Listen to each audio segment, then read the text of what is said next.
This call is now being recorded.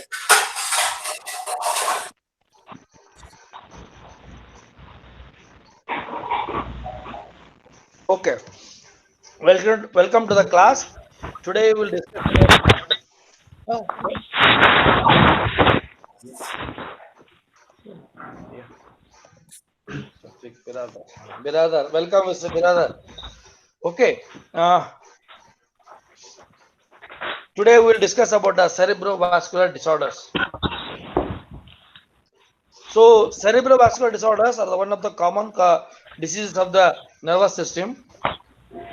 So, before getting into the cerebrovascular disorders, we will try to briefly cover the blood circulation of the brain. So blood circulation of the brain consists of basically two. One is from the internal carotid system. One is from the somebody's noise is there. Yes, see. Can you? Okay. There are two systems. One is vertebral. This is the vertebral system, and this is internal carotid artery. This is a carotid, internal carotid. This is external carotid. Huh? This is internal carotid. So these are two systems. This is, and they have got a anastomosis here in the brain. So there are two systems. Here in this diagram, I'll try to focus on the posterior part, that is the vertebral system. So the vertebral artery, which is actually a branch of subclavian artery. This is a vertebral artery is a branch of subclavian artery, which goes to the brain through foramina magnum. In the cervical spine, it passes through the transverse foramina of the transverse process of the vertebrae, and thus it climbs up posteriorly and enters the cranium through what? Foramina magnum. Foramina magnum, wherein even spinal cord comes out.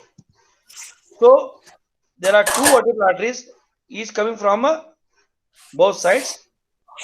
So they join here and form what? What is this artery called? Can anybody tell me? Basilar. Huh? This is a basilar artery. So, oh yeah, both vertebral arteries join to form basilar artery in front of the medulla here. That is the brain stem. Here they form, and one has to note here the two arteries coming down here. These are, they come from each side and form, which is this artery? Huh? Anterior. Spinal Yeah, cord. interior. These are all MCQs they will ask. That's why I'm going slow here. So this is called anterior spinal arteries. Similarly, there are, see, for the spinal cord, there are two, anteriorly there is only one artery, that is single anterior spinal artery. Posteriorly, there are two arteries, each on either side. So from vertebral arteries, the posterior spinal arteries come, one coming from each side. Okay, that's how the blood supply to the spinal cord happens. Now this basilar artery, you can, as you can see here, now which is formed by joining of two, what are these? What are these arteries? Just now I told Vertebral vertebral artery. arteries. Huh? Both of them join and form vertebral artery. Both of the vertebral arteries join and form basilar artery. This basilar artery gives branches, and further it joins with the carotid artery system by posterior communicating artery here. This is actually circle of Willis. Huh? This is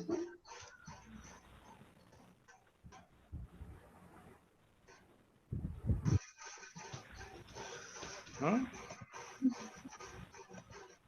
What is this? Which are shown here? What is this? Just now I told.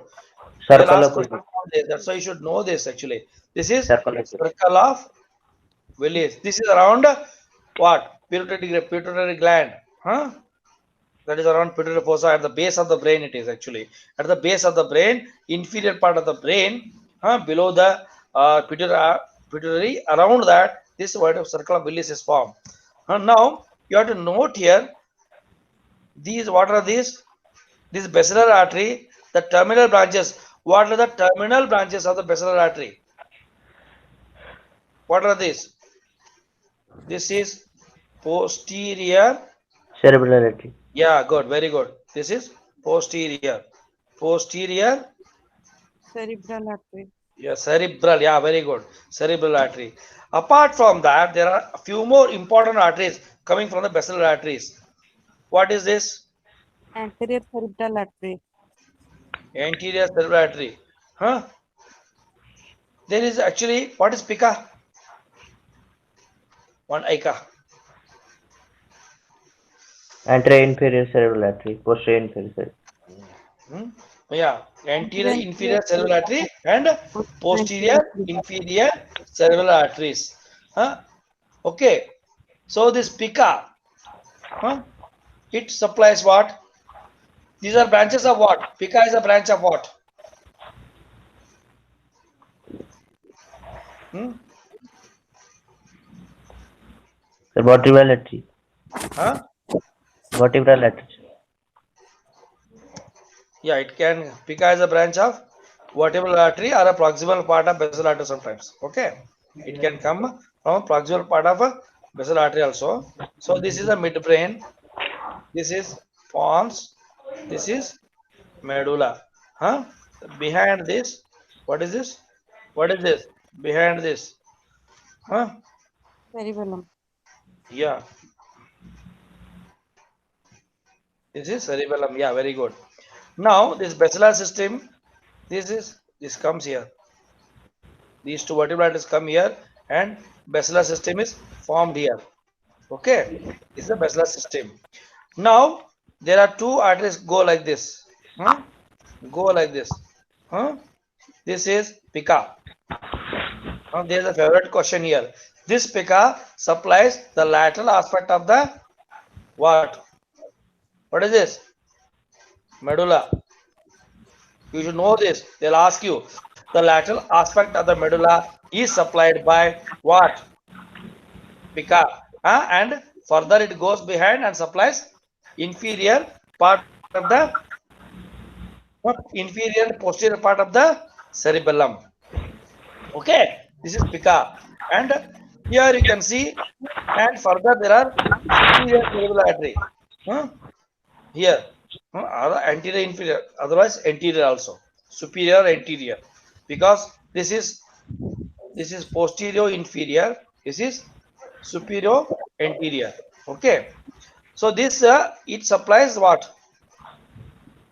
Ica, anterior and inferior part of the cerebellum. Posterior inferior part of cerebellum is supplied by pica, and anterior inferior part of the cerebellum is supplied by ica. Okay, that's what is shown here, and there are many pontine branches here. So if you want to superimpose the this pons come here actually. Pons come here and midbrain comes here. Okay, midbrain comes here, spinal cord goes down like this, and the cerebellum behind. Actually, these sizes are disproportionate. Don't worry about that. So cerebellum goes like this. This is about this one. Now you should know this is a posterior cerebral artery is a terminal branch of what? Posterior cerebral artery is a terminal branch of basilar artery. And it, what is this? What is this artery? Posterior. Yeah, Anterior. posterior. Sorry. No. Mistaken. This is anterior communicating. Here. This is posterior communicating. These are the branches of the internal carotid system here, not from a what? Posterior communicating artery is a branch of internal carotid system. It communicates with the posterior cerebral artery. Yes, sir. Remember this. I knew that you are going to do that mistake. That's why I was giving pauses when I was speaking. So this is posterior. Remember that. You do this mistake. Posterior communicating artery. which is a part of the circle of Willis. And anterior communicating artery. This connects either side of the intercarotid system here. Okay, Yes, you can sir. see the intercarotid artery. What are the terminal branches of the intercarotid artery? Anterior communicating. Yeah, see, his diagram, the carotid system is going up, intercommunicate is still flowing. At least look at the diagram and tell, nah, there has to be something else. They are anterior cerebral artery and middle cerebral artery are the terminal branches of internal carotid artery. I'll show that. So at least you are convinced about this diagram. Yes, sir. Okay. Now I'll go to the next. Now this is the internal carotid artery system. Now internal carotid artery is a branch of Common carotid artery. common carotid. Okay. The common carotid artery enters the cranium through which foramina? Cavernous. Cranium. It enters actually to the canal, not cranium. It is called as carotid canal. But it actually doesn't. It comes out. It goes from, see, in a specialty here. This is the middle cranial fossa. Suppose. Now here there is a foramina. Sorry, I'll just show. This is a middle cranial fossa. Here it forms a tube like this. This is carotid foramina. This is a canal, and this is lacerated foramina here. Though carotid comes here and it goes bend. This bend is here. You can see this. It takes a bend and comes out of this. So here internal jugular vein also comes along with that. Okay. You got this? It Yes, takes sir. a turn.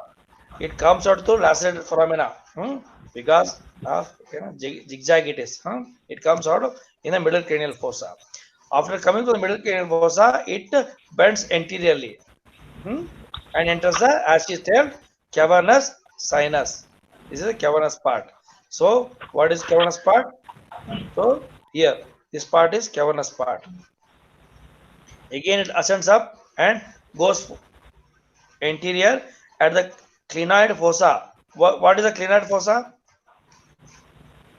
It is superior part of the where pituitary glands lie. There is a fossa here. At this point, this carotid artery comes here and it bends here. It comes here. Okay. This is the way it comes into the brain here. So here in the cranium, it has got a cavernous part, and this is a cerebral part. And these arteries, now when they come, see, the central nervous system is covered with what? Outside dura, arachnoid, and pia. Okay, am I correct? Yes. Hello. Yes, sir. So there is something called a subarachnoid space. So that is in between dura and pia mater. So these all things now when they enter cerebrium, they are all in the subarachnoid space only. The circle of Willis is in the subarachnoid space. Okay. So the aneurysm of the circle of Willis, when they rupture, they bleed into the subarachnoid space only. Okay, you should know that. Now they come here, and there is a, you can see here, this is a posterior communicating artery. They mentioned here. Can you see this? And this is a, what is this? Anterior cerebral artery. In fact, anterior cerebral artery goes like this and comes back. And middle cerebral artery goes laterally and comes on the lateral aspect of the brain. So this goes, anterior cerebral artery goes in the medial aspect, whereas the anterior cerebral artery, sorry, hold on, I'll just try to show diagrams.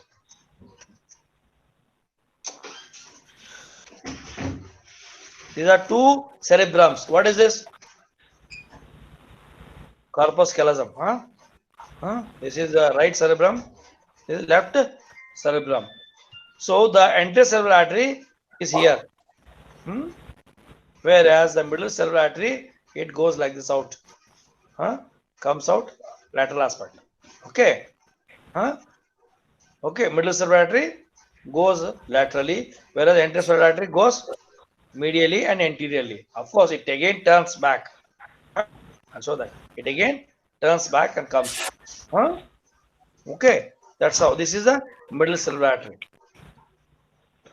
So, in a sense, the anterior cerebral artery supplies anterior and superior part of the cortex, with on the medial aspect.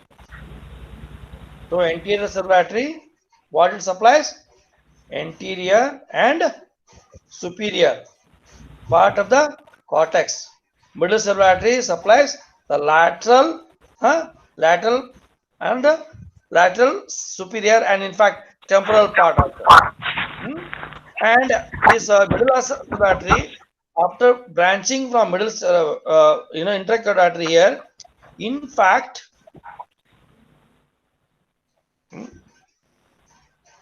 now this is, you can see, what is this lobe? Temporal lobe. Yeah, temporal lobe. This is frontal lobe. Now it comes here out from medial to lateral. Here it comes and it gives branches like this.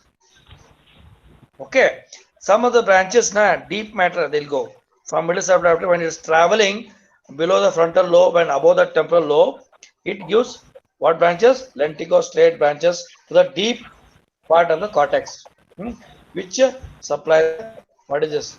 Internal capsule. Okay. So that's about, in a nutshell, how the vein circulation is. So if you got any doubts, you please ask. Because you need to go. And one more thing, I forgot to tell about this ophthalmic artery. Ophthalmic artery is a branch of internal carotid artery, which supplies what? Retina. So if there is an embolus and getting plugged here, there can be unilateral blindness. Okay. You understood? This is ophthalmic artery, the branch of internal carotid artery. These are all favorite MCQs. They can ask you. Please note that. Okay. Shall I go to the next slide? Yes, sir. Yeah, this is something about circle of Willis. I was telling. Entry communicating artery. As I said, yeah, here you can see. What is this artery? Intracarotid. This is anterior cerebral artery. Entry communicating artery. Posterior communicating artery. This is posterior cerebral artery. Yeah, sorry. This is a posterior cerebral artery. Other one is, what is this? Anterior superior cerebellar artery. The one below this. Okay. This is what? And there is a. Okay, that's all. And sometimes one artery goes like this. They are not shown here. Long artery coming from the basal artery. What is that? Goes and supplies inner ear. Labyrinthine artery. They can ask you. Labyrinthine artery is a branch of basilar artery. Okay. Yes, sir. It has the inner ear. Labyrinthine artery. These are all MCQs. That's why I'm telling. Okay, that's about the introduction about cerebral blood supply. We'll solve some MCQs now. Okay. Cerebral ischemia occurs when the cerebral blood flow is less than 10 ml per gram per minute, 20 ml per gram per minute, 40 ml per gram per minute.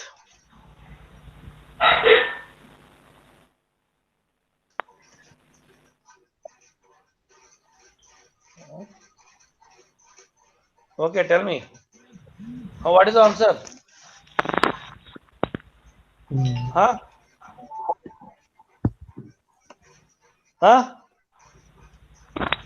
It is, the right answer is 20 ml per gram per minute. Okay, we'll go details about this slide now. critical cerebral blood flow. If it is equal or less than 20 ml per gram per minute, cerebral ischemia without infarction. There is just a in ischemia. The question is ischemia here. Okay. Okay. So less than 20 ml is ischemia. And 16 to 18 ml it will cause infarction if it is for duration of 1 hour. Less than 10 ml within several minutes there will be infarction. 0 ml within 4 minutes brain tissue will die. Got it? 20 Yes, sir. ml just ischemia. Less than 16 to 18 ml if it occurs hours together there will be infarction. Less than 10 ml within several minutes only there will be ischemia, is infarction, and 0 ml within 3 to 4 minutes, 4 to 6 minutes there will be infarction. Okay. Yes, sir. Most common cause of cerebrovascular accident is most common cause of cerebrovascular accident is, tell me, which is the most common cause? Embolism, arterial Embolism. thrombosis, venous Hemorrhage. thrombosis, hemorrhage.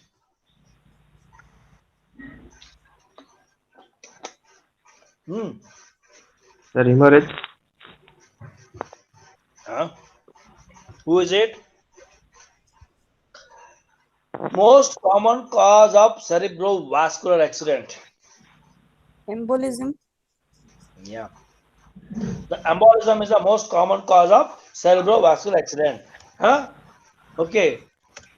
This is a slide. See, 85%. See, the cerebrovascular accidents, we classify them ischemic and hemorrhagic. Okay. 85% of them are ischemic, 15% of them are hemorrhagic. Of the ischemic, 75% are embolic, only 25% are thrombotic. So the most common cause would be definitely this embolic stroke. Okay. And hemorrhagic stroke forms 15%. Of them, which is a commonplace, it is a parenchymal bleed. And next is what? Subarachnoid space. Then epidural form less than 1%. So hemorrhagic stroke, which is 15%, the 10% of it is parenchymal, inside the parenchyma of the brain, and 1 to 2% could be subarachnoid hemorrhage. Okay. When do you get epidural bleed? Usually head injury. Subdural, epidural, and all that. Okay. You got this? Yes, sir. Yes, sir. Most common cause of embolic stroke now. What is the most common cause of embolic stroke? You got to know these things. Which of them is the most common cause of embolic stroke? Intracardiac thrombi, particulate matter from IV drug injections, protein C. Which one? Intracardiac thrombi. Intracardiac thrombi, sir. Yeah, the thrombi. Intracardiac thrombi is one of the common causes of embolic stroke. These are the common causes. The IV drug abusers, they will have venous issues. So venous issues will not cause arterial occlusion. So the IV drug abusers, they will not cause embolic stroke. Okay, they may cause in fact tricuspid endocarditis, tricuspid wall endocarditis. IV drug abusers, when they inject into the veins, the infection can go and spread into tricuspid wall on the right side. Tricuspid, what is it? Endocarditis infection there. Protein C deficiency is a rare disease. Antiphospholipid syndrome also can cause a stroke, but that's not a common cause. So intracardiac thrombi. So the intracardiac causes of intracardiac thrombi are, what are those? Atrial fibrillation. What are the causes of atrial fibrillation? Mitral Hyperthyroidism, mitral stenosis, yeah, aging. rheumatoid heart disease. Rheumatic, mitral stenosis, rheumatic heart disease, aging, alone, no cause, or just age, hypertension, all those things, constrictive pericarditis, many things can be the cause of atrial fibrillation, thyrotoxicosis, they're all the causes of atrial fibrillation.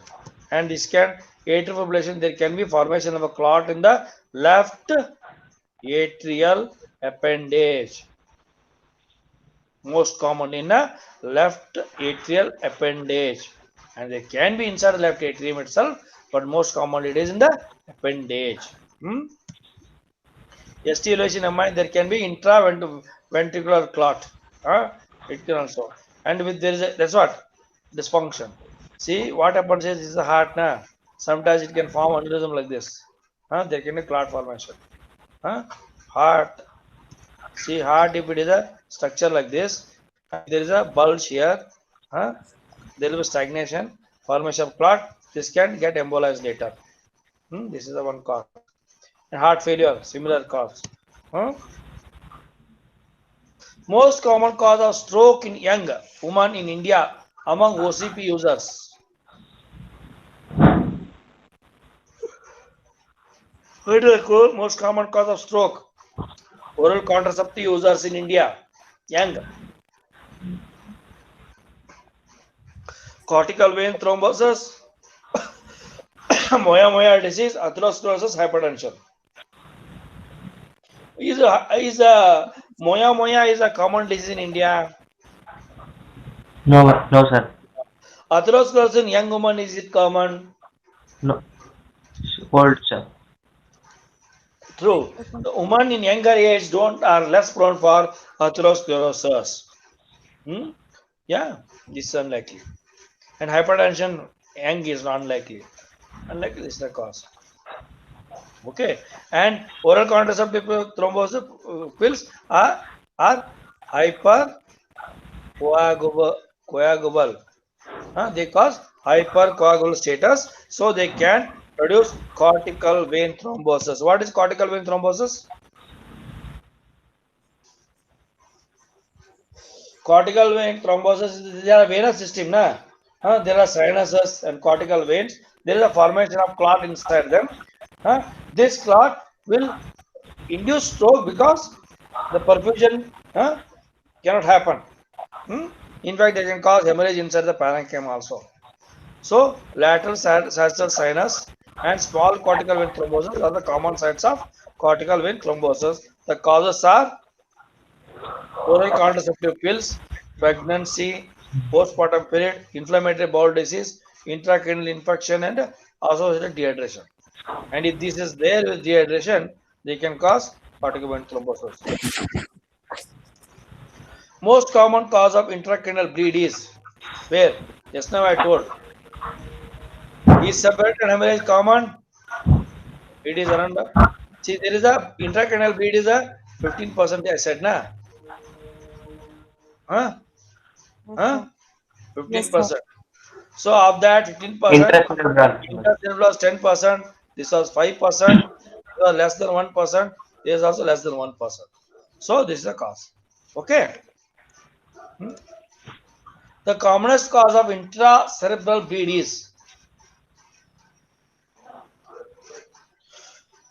what is the commonest cause of intracerebral bleed? Hypertension.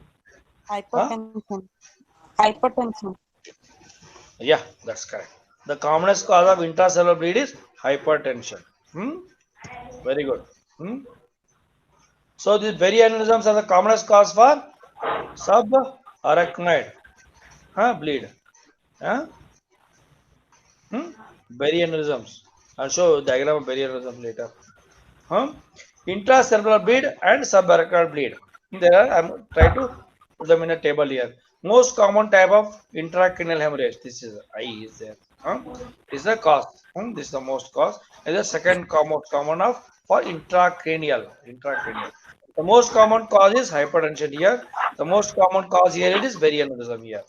The most common most common site is putamen, part of basal ganglia. This is the commonest place of bleed. Hypertensive bleed in the hypertensive bleed is caudatic nucleus or putamen. Hypertension bleeding sites. There are basal ganglia is the commonest.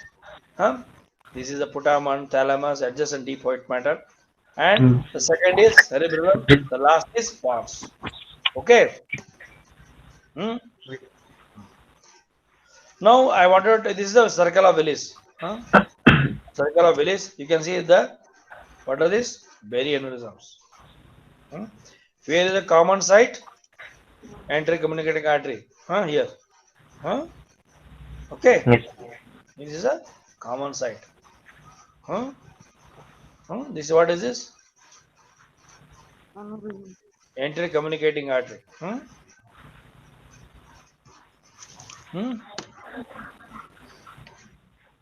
Sorry, this is the entry communicating artery.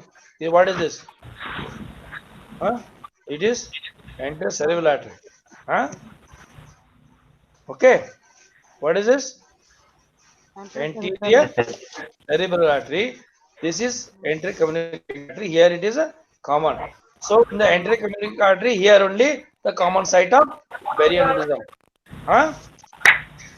Got this? This is a entry cerebral artery, and this is entry communicating artery. This is common site of berry aneurysm. And this is a common site for subarachnoid bleed also because of that rupture. Most common site of hypertensive bleed is, I told you already. What is it? Putamen. Putamen, sir. Putamen is the most Basal common site. Now, 60-year-old male diabetic and hypertensive patient was found unconscious in the morning. A 60-year-old male is there. He is a diabetic and hypertensive. Was found unconscious in the morning. On examination, pulse rate is 120 per minute. Then BP is that much, 160 by 100 mmHg.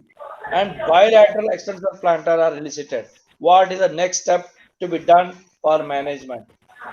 What do you want to do? You want to order CT scan, check blood glucose, give intravenous mannitol, immediately reduce the BP with antihypertensives. What do you want to do in this case? That's the first step. Sir, first we have to differentiate. What? First, we have to differentiate either it is ischemic stroke or hemorrhagic stroke by CT So what scan. do you want to do? By CT scan, sir. You want to order CT scan. So others? Why others are not speaking, man? Nobody want to have opinion. Sir, immediately reduce BP with antihypertensives. You want to reduce blood pressure. Oh, others? Sir, give intravenous mannitol because there may be cerebral edema. There may be cerebral edema. Good. Then immediately see Roshan wants to do CT scan. Am I correct, Roshan? Yes, sir. Yeah. Smriti wants to reduce the blood pressure. And I didn't hear the third person. Who is it? Himanshu. Himanshu. You want to give mannitol. So, but what is this? It is a bilateral extensor plantar here.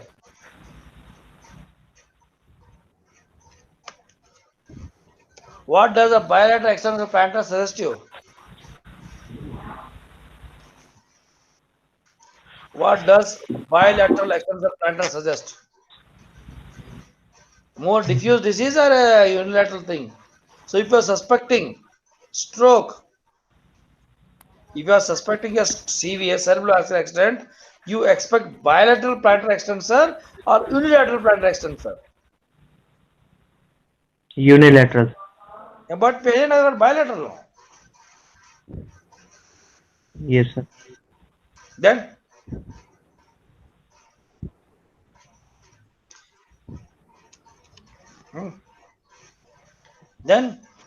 so this patient has got a more systemic like picture.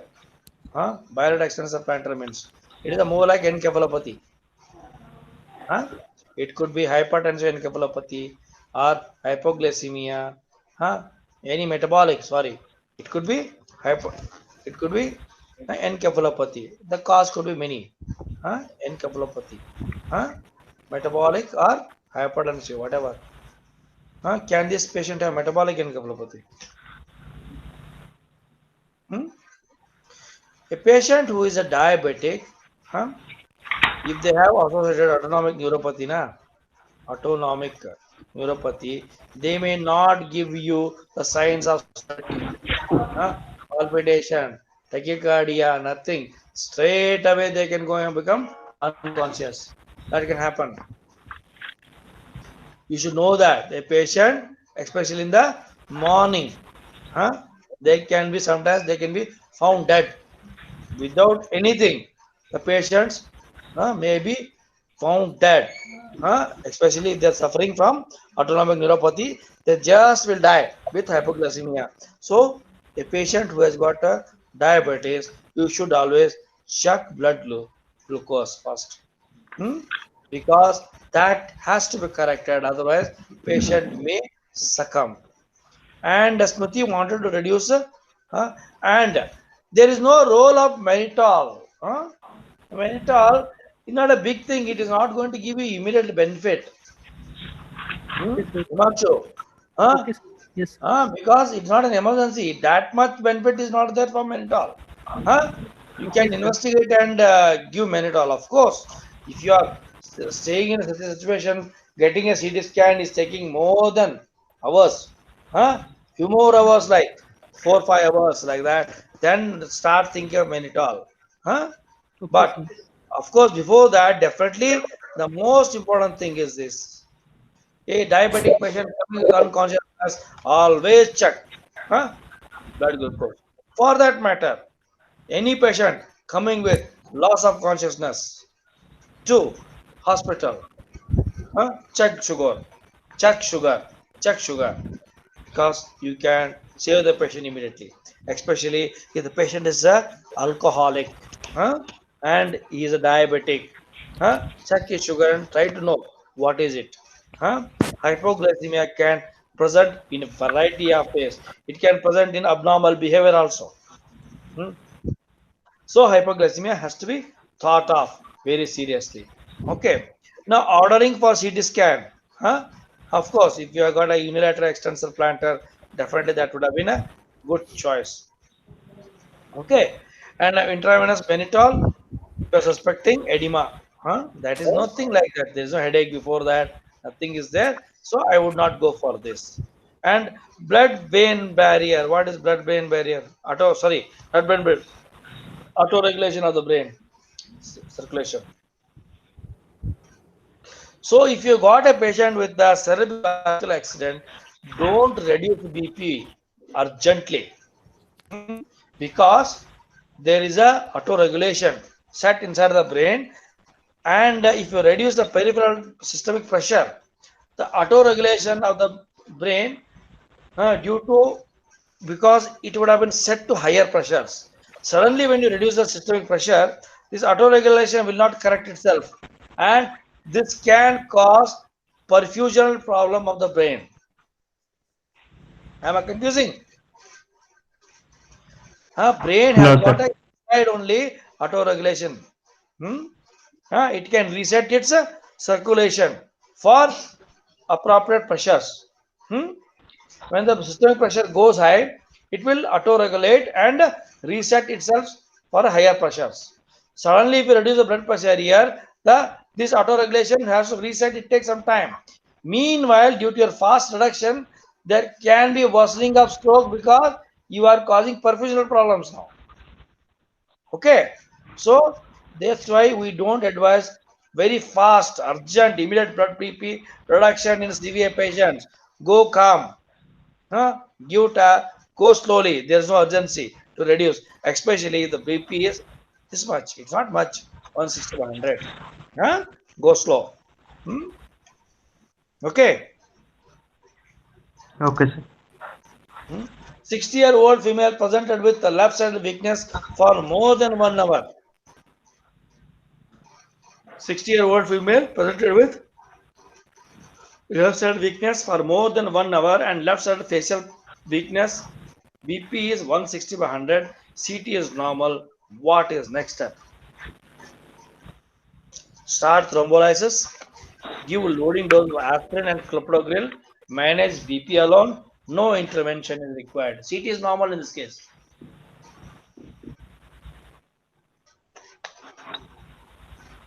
What do you want to do?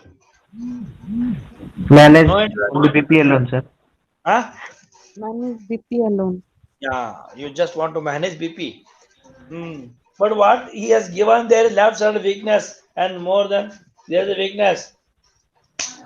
I told you there is no urgency of managing BP already.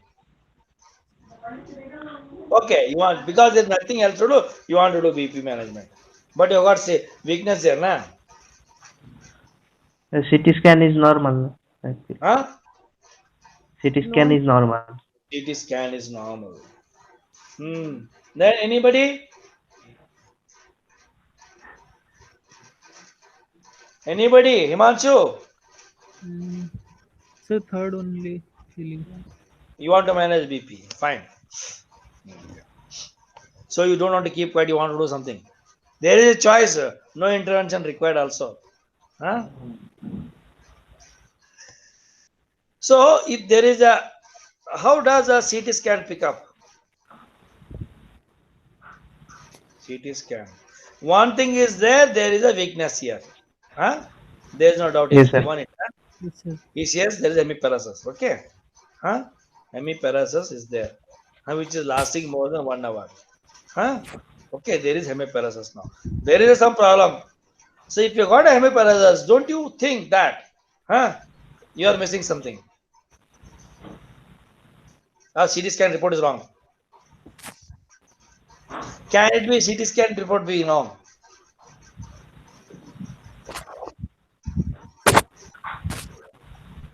It can happen.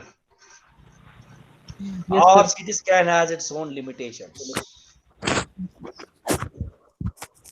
CT scan limitations. Is CT scan so divine that it picks up everything? No. Huh? No, sir. No, sir. Yeah. If an expensive investigation is ordered, doesn't mean that it can do everything. Huh? Because the CT scan picks up bleed. Huh? Picks up bleed immediately if it happens. CT scan picks up bleed immediately if it happens. I mean, if there is a bleed in the brain and immediately you do CT scan, you get a CT scan report, there is a bleed. On the contrary, if there is a infarct, it takes some time, sometimes 24 to 48 hours to manifest on the CT scan. Okay. Yes, sir. So actually now there is something called as diffusion gated diffusion gated MRI. This picks up very much immediately. Because if you're suspecting a stroke, if there is MRI facility, you can go for diffusion gated MRI. This investigation is a better choice. Of course, this is not an easily available investigation. So most people depend on CT scan and a clinical picture. If the clinical picture is there is a hemiparesis lasting for more than an hour, then if there is a CT is normal, that means you are ruled out what? Bleed. But there could be infarct. Ischemic hemorrhage. It could be ischemic stroke. It could be still ischemic stroke because CT scan takes 24 to 40 hours, 8 hours to show up in the CT scan. But if you do diffusion aided MRI, then you can get it immediately. Okay, got it. So this is a case of infarct. It is a case of ischemic stroke. It is a case of ischemic stroke because there is a clinical picture. There's weakness here. Okay. Yes, You're getting it? Yes, sir. It is a case of ischemic stroke. Okay. So what is the recent treatment for ischemic stroke? Sir, if the patient present with within 5 hours or 4.5 hours, we start thrombolysis Yeah. with Start thrombolysis. Yeah. That's how thrombolysis is being practiced. Tenecteplase, they give. You can give IV Tenecteplase or Tenecteplase. Okay. Express Tenecteplase. To this patient, you have to start thrombolysis. It has got a very good results. Immediately, if you give thrombolysis, they may recover. And of course, there could be even this could have been thought no intervention required. Because it has lasted more than 1 hour. Weakness. It is unlikely to be transient ischemic attack. What is the definition of transient ischemic attack? What is the definition of transient ischemic attack?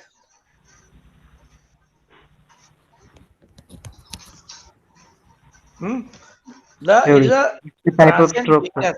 Transient weakness lasting less than 24 hours. Okay. Yes, sir, within Okay. 24 hours. Yeah, it's supposed to recover within 24 hours. But most of these people, if they don't recover within 1 hour, they won't recover. Even after 24 hours. Up to 80 to 90% of patients, if it is TIA, they recover within 1 hour. Even after 1 hour, there is a persistent weakness. That means it is not TIA, it is an infarct and treat with thrombolysis. Okay, because it is a history, it is 1 hour is there. So you cannot afford if it is infarct, you can't afford to wait up to 24 hours. Okay, you got my point? Yes, sir. Yes, sir. So the answer is start thrombolysis. Right. So this is something about internal capsule you got to know. What is this? Anterior limb, genu. This is the posterior limb. At the genu, we have got a fibers, corticobulbar tract, which are concerned with the facial muscles and all that. And posterior part, we got a motor part, that is abdomen, thorax, and lower limb. They go here, pass here. Pyramids, pyramid tract, they pass in the posterior tract. Okay, motor, sensory, they are other here. So this is a motor part, they pass here. Okay, internal capsule. This is the place. You can imagine all the motor fibers, they're closely packed here. So a small infarct of this area can cause huge hemiparesis on the contralateral side. Because at the medulla, down in the medulla, they cross over. Okay, cross to opposite side, pyramid tract.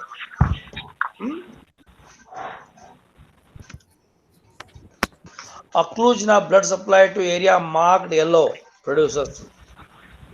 What is this? Is it medial aspect of the brain or lateral aspect of the brain? The diagram. Medial aspect. Medial aspect. Why?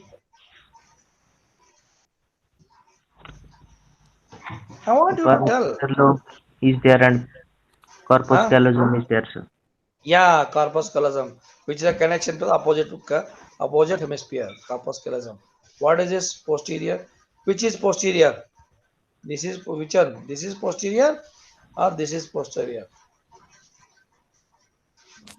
1, 2 number I given. 1 number is posterior, 2 number is posterior. Sir, 2, sir. 2. 2. Yes, 2 sir. number is posterior. Others? So 1 number is posterior. Yeah. This is a frontal lobe. Frontal lobe comes most. And this is temporal lobe. And this is a, what is this? Lateral sulcus. Okay. This is the medial. This is paracentral lobule, which is marked yellow. Now, this is a paracentral lobule, which is on the medial aspect. Which artery supplies this? Middle middle cerebral. Medial aspect of the brain. Which artery supplies? Middle cerebral artery. Medial aspect of the brain. Anterior cerebral artery. Yeah. Okay. Hmm? Because it from here now it goes laterally. That is middle cerebral artery. It goes laterally, supplies on the lateral aspect of the brain. So this is supplied by what? Anterior cerebral artery. Like this. The artery actually goes like this. It goes ahead and goes up and goes back. Anterior cerebral artery. Huh? Okay. Yes. Anterior cerebral artery. It goes like this. Huh? Middle cerebral artery. It goes laterally and it supplies lateral aspect of the brain. Huh? So this is the anterior cerebral artery which supplies it. Now this is a in the medial aspect of the brain in a paracentral level. What is there? This is a coronal section of the brain. Huh? Coronal section now. Hmm?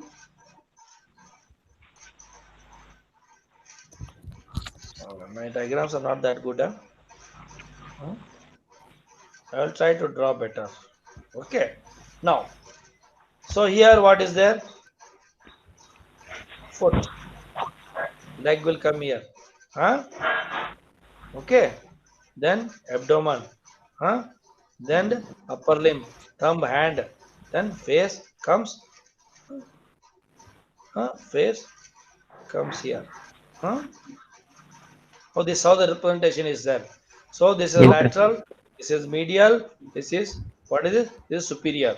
So this part is considered bladder and all that. They come here only. Yeah. Urinary So and defecation, sir. yeah, this is how the representation is there on the brain. So here it is leg, lower limb, abdomen, thorax, upper limb, thumb, big hand, then face here. Okay, so this is occlusion of blood supply to the area marked yellow produces urinary incontinence, rectal incontinence. So it is actually accept. Answer question is accept. I forgot to write accept. Please Urinary do. incontinence it causes, rectal Apraxia, sir. incontinence it causes, Apraxia. perineal anesthesia it causes, and it doesn't Apraxia. cause apraxia. But okay, hmm? There's a question with accept. I forgot to type that. Okay. A 70-year-old presents with dizziness and headache, followed by left-sided hemisphere with right pupillary dilatation and ptosis. A 70-year-old presents with dizziness and headache. Dizziness and headache, followed by left-sided hemisphere, left-sided weakness. You got a left-sided weakness with the right pupillary dilatation and ptosis. Most probable blood supply vessel involved is. So the face, Posterior cerebral artery, sir. yeah, eyes, Thalamus. eyes is there. Thalamus. You go to thalamus. This is the leg. So here, and this part is this eye is involved. This apparatus is there on this side. So the right side, you got pupillary right pupillary dilatation and opposite side. So it is a basically a brainstem stroke. That is upper part. Ipsilateral, it is actually ipsilateral ptosis, ipsilateral pupillary dilatation, and a contralateral hemiparalysis. Okay, because of the pyramids in the midbrain there is a crossing. So this is more likely to be posterior cerebral artery. Basilar artery stroke, it comes down to the pons. Pinpoint pupil. Yeah, pinpoint pupil. It causes pupillary dilatation is there and there is a ptosis here. Yeah, very good. Pons will cause pinpoint pupil. So this is a case of posterior cerebral artery stroke. What is the site of lesion in a patient with alexia and agraphia?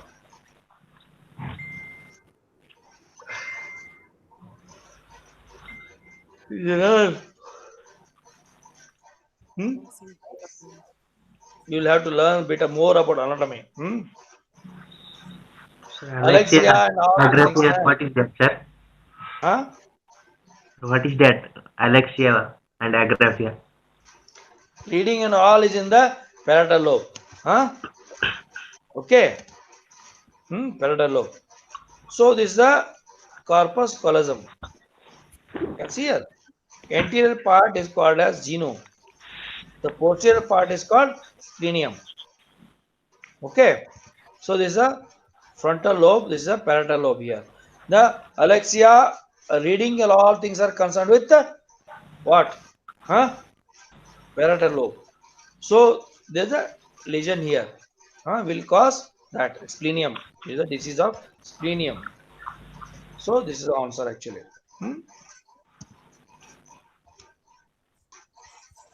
You try to read about this. All are differential diagnosis of thunderclap headache, sudden onset severe headache. That's what. Severe headache. That's what. So encephalitis, ischemic stroke, subarachnoid hemorrhage, meningitis. Ischemic stroke, sir. That means the headache of his life. Thunderclap means. Am I correct? Which of them doesn't cause headache? Please answer me now. Ischemic stroke, sir. Yeah, ischemic strokes, unless there is severe edema, they will not cause headache. They only cause headache only. Ischemic stroke will not cause headache. This is the correct answer. Encephalitis, there is a headache because it can be hydrocephalus. Many reasons. I raise the intracranial tension. Meningitis also erase intracranial tension. Cerebral hemorrhage, definitely the predominant complaint is headache only, cerebral hemorrhage. So this is the correct answer. So a patient with stroke, if he comes without headache, think of ischemic stroke. A stroke patient has come and he complained of severe headache, think in terms of hemorrhagic stroke. Okay. Increase intracranial pressure. Severe hemorrhagic stroke points. Headache with severe hemiparesis suggests hemorrhagic stroke. No headache, mostly you are dealing with ischemic stroke. There could be still hemorrhagic stroke. Okay, but one thing, there is headache means ischemic stroke is unlikely. Okay. All are true about Weber syndrome. Dorsal midbrain lesion, cerebral peduncle is involved, ipsilateral third nerve is involved, contralateral hemiplegia.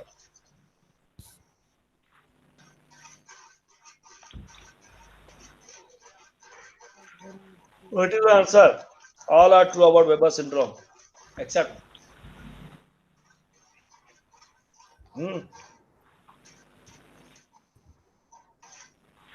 what is Weber syndrome?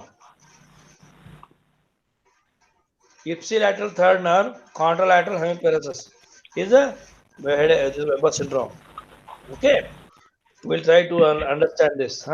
What is the damage to the anteriorly placed corticospinal tract here? See, this is the structure of the midbrain. Okay, now this is the structure of the midbrain. I'll try to go in more detail of the midbrain. So midbrain,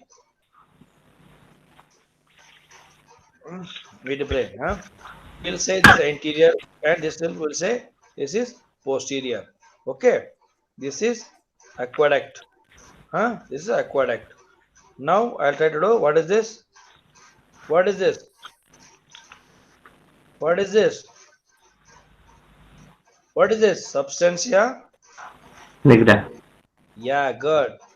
Nigra. That is because black in color. Okay.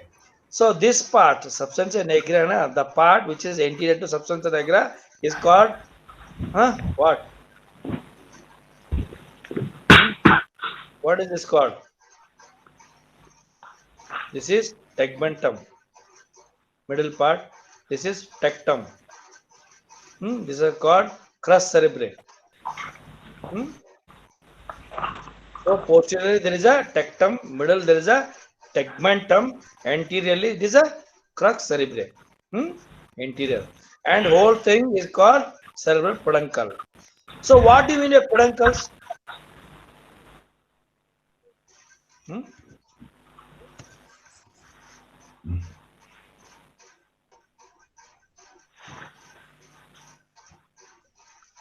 What do you mean by peduncles? Midbrain, pons, medulla. Hmm? Huh? What is this? Cerebellum. Posteriorly, you got a cerebellum. See, there are three connections. These are cerebellar peduncles. Huh? Peduncles are basically connecting between the two structures. Cerebellar peduncle, superior cerebellar peduncle, cerebellar. See that middle cerebellar peduncle, inferior cerebellar peduncle connecting from mid brain, pons, and medulla, like that. Okay. Huh? Now these are midbrain is connected to what? Superiorly to cerebrum. Am I correct? Huh? Huh? Hold on. So this is a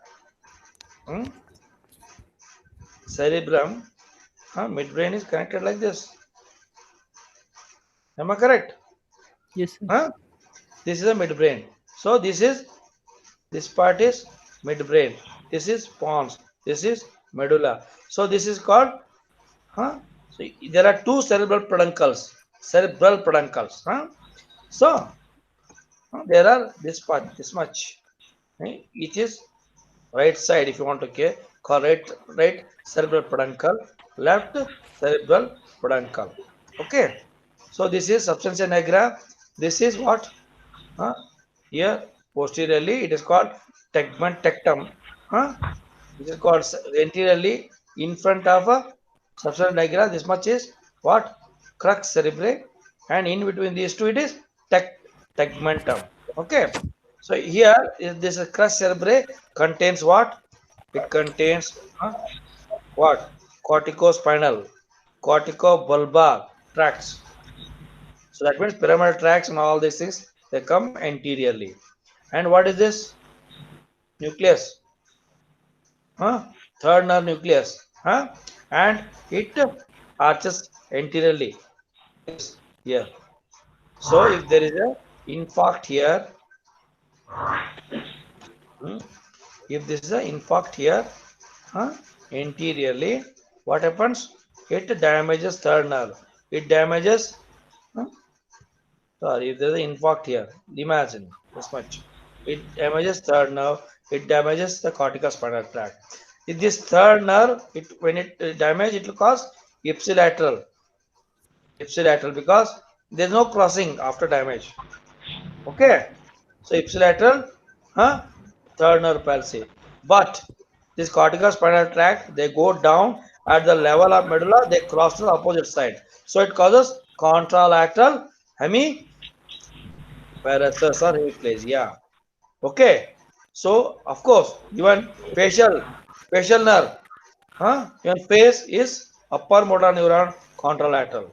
So what happens is third nerve palsy is ipsilateral, face and body both are contralateral in Weber syndrome, because seventh nerve, it goes down to the pons, it at the level of pons it comes. So here it is upper motor neuron. So it causes contralateral upper motor neuron palsy of seventh nerve, Weber syndrome, along with contralateral hemiparesis. The same diagram. Okay, this much for today's class. Next class, I will continue with further more deep dive into the cerebrovascular disorders, and try to read more, because there will be one or two questions for you in cerebrovascular disorders. If you got any doubts, please ask me now.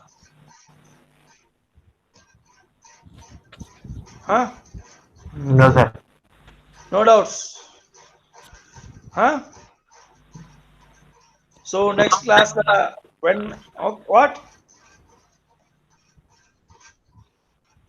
No doubts means we will meet next class. Okay. Tomorrow there is orthopedic class. Okay. Okay, sir. Okay, sir. Thank you, sir. Thank you, sir.